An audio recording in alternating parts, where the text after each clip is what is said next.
It's been a while, and in this time, I feel like it's difficult to speak about tourism, to speak also about sustainability, even though if we speak about the 17 SDGs, there is a clear point about peace, but nowadays I feel like we focus more on other things, the things that are more marketed, that work for the economy, like ecology, but actually we use usually sustainability equals ecology, which is not true. Ecology is part and eco-friendly is part of sustainability. So because also this channel and this uh, podcast speaks also about sustainability and it's a very important. It's a very important pillar about in the podcast, and also because even though it wasn't an important point, I would still go make this video because I've been thinking about those subjects for a long time, and I feel like it's important. We cannot ignore what's happening in the world and just keep on working, keep on speaking about other things that I feel like are more luxurious. I still believe in ecology. That I still believe that we should fight climate change. It's like our standards were here, the ethics and values that were speaking about are were here, even though I believe climate change already is causing damages. It's not like in the future, but I feel like the standards and values that we were fighting for are here, but now the values that we should speak about are more basic. We need to go back to the basics, unfortunately. So without a lot of rambling, since the beginning of the genocide in Gaza, I've been, and I think we've been all looking for ways uh, to be active, to do something, to not feel powerless.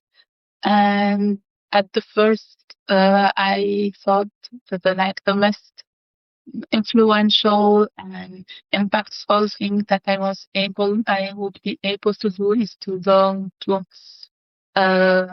manifestations, to manifest and to be on the streets.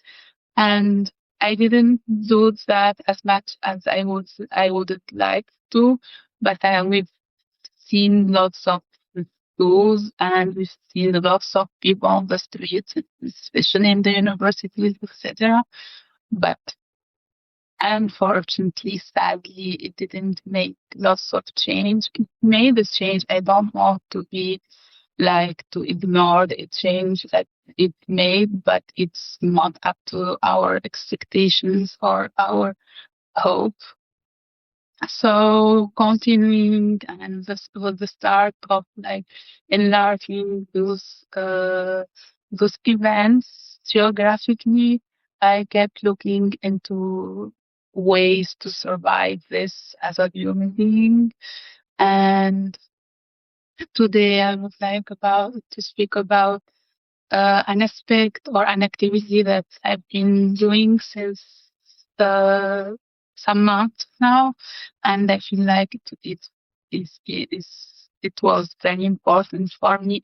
Maybe it wasn't as impactful, but for the people suffering, but it was important to humanize the stories, to not always hear the news and hear about numbers. I still do that because I want to see what's happening today. But to humanize the stories, I feel like literature is very important. It's also important to read about the story. I'm not a person that is able to read about history because I feel like history is more about the leaders, the kings, etc., but not about the normal people like me, like us, most of us. So I found that fiction was a very good option, especially fiction that speaks about uh, a long period of the history. So I know about history. Most of them are inspired from like real events, events that really happened, and they speak about the writers speak mostly about themselves, not about like most in most of the story they speak about things that they have lived, but not 100%. So I would like to be honest that I discovered that those atrocities that we are seeing today happened before. For sure, we didn't expect them to happen again, but it happened in the same areas, and I didn't know so much about it. It wasn't very long ago in the history, and I feel sad. I regret not doing that since a long time. So I've been reading several books. I'll try to translate them. I'm reading in Arabic. Now I'm reading بينما ينام العالم. It's a Palestinian writer who had she's named Suzanne Abu Hawa. She had a very I don't know what's the like a word that would describe her her life, life of plenty of events, sad events, tragedy that is caused with political and war events. I started actually going after reading thanks to a book called At-Tanturiya. That speaks, it's an Egyptian writer who wrote it, and she's the same writer who wrote um, the trilogy of Varnata, if I'm not mistaken about the name, and she's uh, her husband is Palestinian, is a writer. Also, their son is a poet, so I understand how much she knows about Palestine and the Palestinian people because the the book was plenty of details and events that a person should be. And I believe she's also a professor, so a person should be very knowledgeable to write such a piece of art, I would say. She speaks about a woman who was born before Nakba, and she speaks about all her life up to her elderly mm, like age, and she spoke obviously about her husband, about her family, mom and dad, brothers, and also about her chosen family, her sons and her daughter. I believe she had like she adopted one daughter. Uh, it was very realistic. Uh, very like very recommended book. This book like got me back to reading, and I wasn't really able to read since a long time. So I love it. I love this book.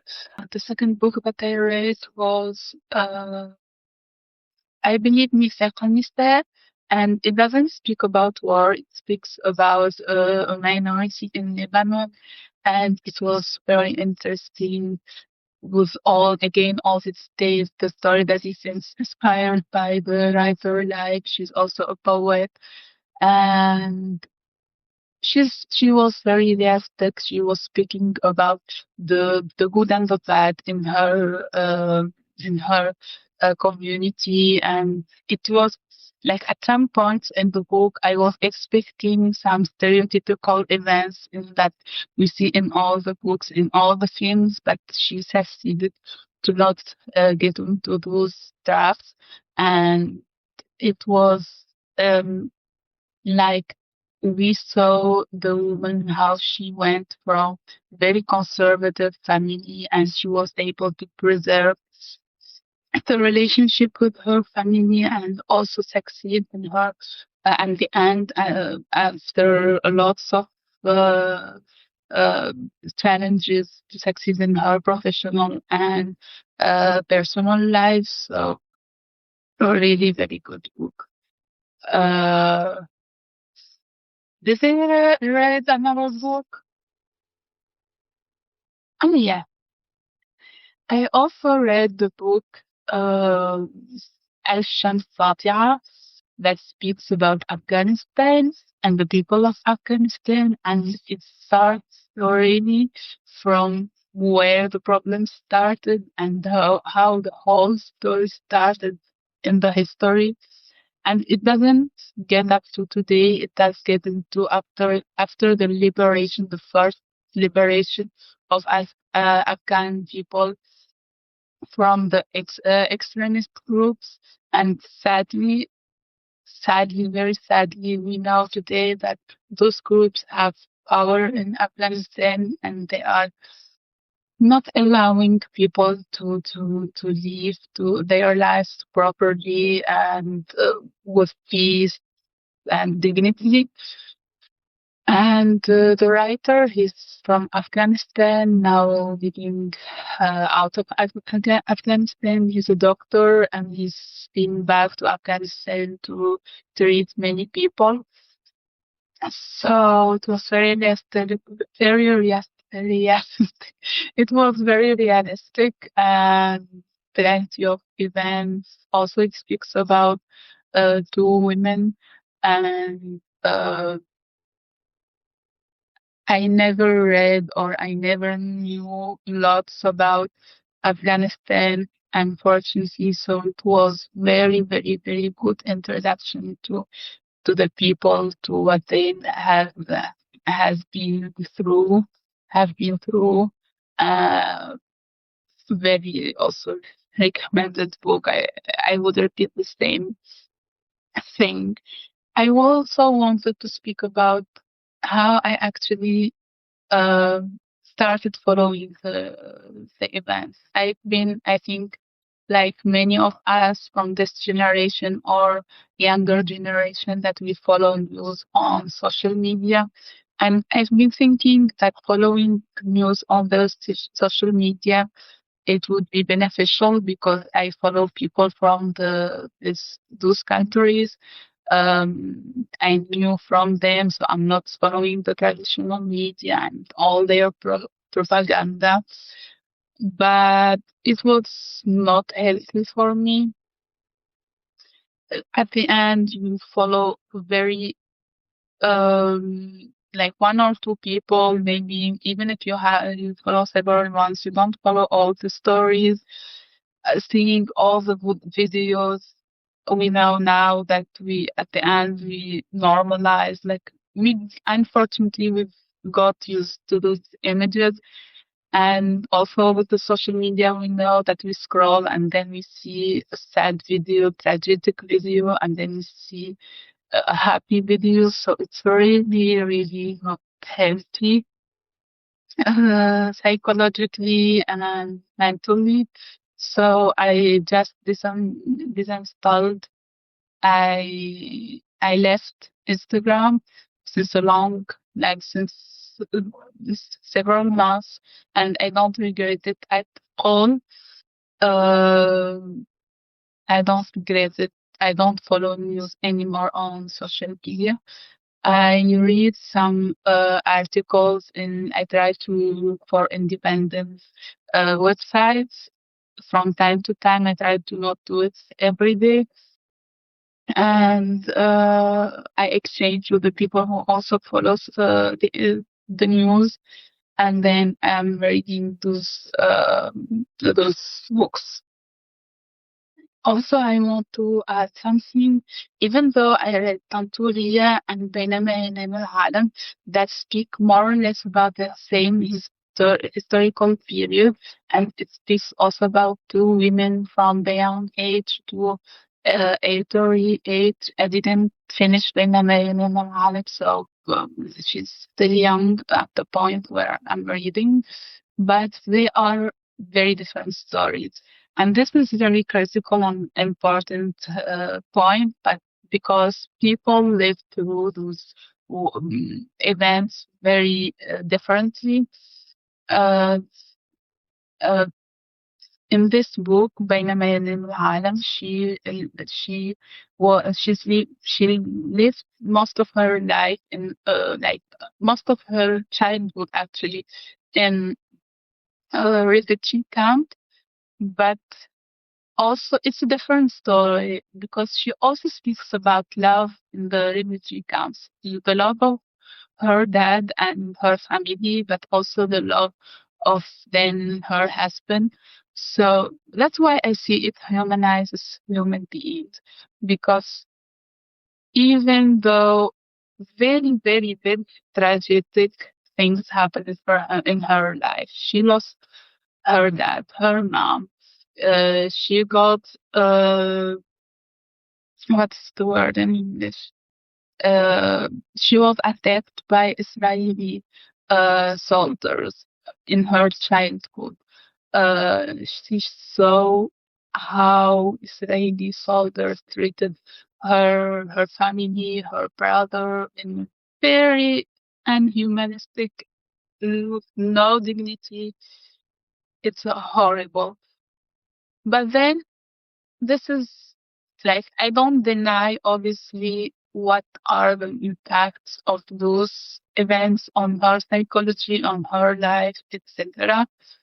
It's traumatic obviously, but still there is love in life in those people's life. So it's like this is life. There is even though there is those horrible things, if those people still can love, it's important. It's important to see the tragedy in their lives, and then like the horror in their lives, and not think only about that. Even though like the happiness or the good moments are maybe tiny and a small percentage, it's important to think that those people can can get into like can have some happy moments. It's such ironic I want to say, but it doesn't mean that I don't still think privilege that we are privileged, that we should do lots more than what we are doing, but still it's important to know that. I want just to read a little part of this book that I really have identified and I really like it. I relate to this part. Let me find it. I will try to translate it. أردت أردت أن أنزف أردت أن أنزف للتكفير عن ذنب كوني ما زلت على قيد الحياة. لماذا يحق لي أن أعيش في حين ترقد قاصمة مهددة متعفنة في مقبرة جماهيرية مجهولة؟ لماذا ينبغي أن يولد طفلي بينما يتم تمزيق طفلها في رحمها؟ لقد دفعت بقلب أحب ماجدا واشتاق إليه. دفعت مرة أخرى بالقوة المصممة على عقاب الذات، على الأسف العميق والآثار من كوني على قيد الحياة.